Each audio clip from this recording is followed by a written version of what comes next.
Next up, we've got a ladies match here, and this is an elimination match. On one side, we've got Natalya, Naomi, Emma, and Alicia Fox. On the other side, we've got Paige, Summer Rae, Cameron, and Layla. And Natalya's team wins in 4 straight falls. The fans are still chanting, "We want Mizdow here," which tells you just exactly how over he was. Not the best match that we've ever seen here. Tyson Kidd is going to be celebrating like he himself just won the match after the fact. It's 1 star, but there's plenty of time on it. 14 minutes, 21 seconds. A lot of these ladies are no longer in the promotion.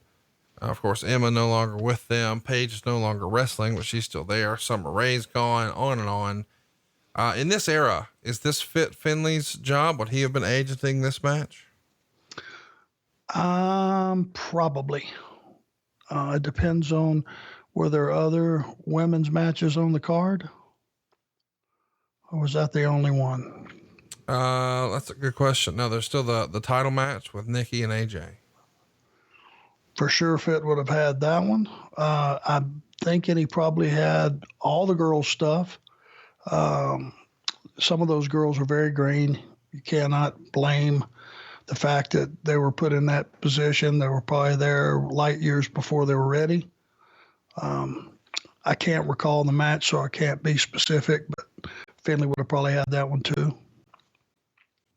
Let's talk a little bit about the next match and how we got here. It's going to be for the women's title. The Divas Championship is what they were calling it back then. On the Halloween edition of SmackDown, Nikki Bella would win a battle royal, and therefore she earns a Divas title match against AJ Lee. And unbelievably, Nikki pins AJ to win the title in 34 seconds. Brie would kiss AJ on the lips, and then Nikki attacks her from behind, gives her the rack attack, and pins her.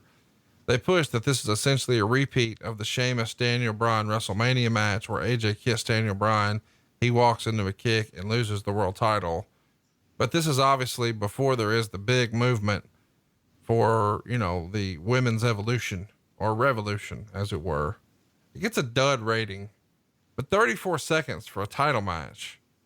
Golly, the women deserve more here, do they not? Especially when it's 2 capable performers.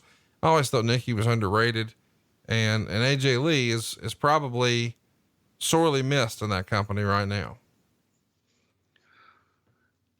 AJ Lee is the young lady that I said, do you mind standing on this floor and having Big Show roar around this post and run you over?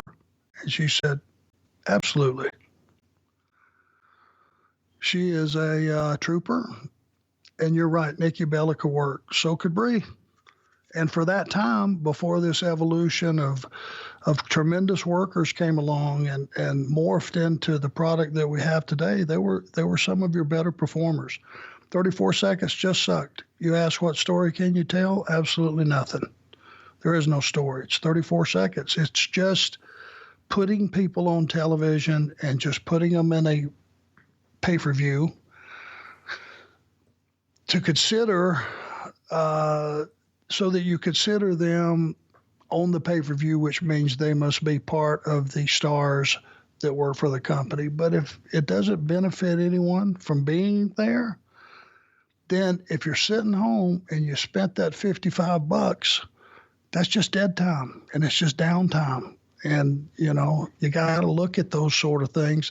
Plus, you don't do anything for the talent themselves as far as building them for the next TV and the next pay-per-view.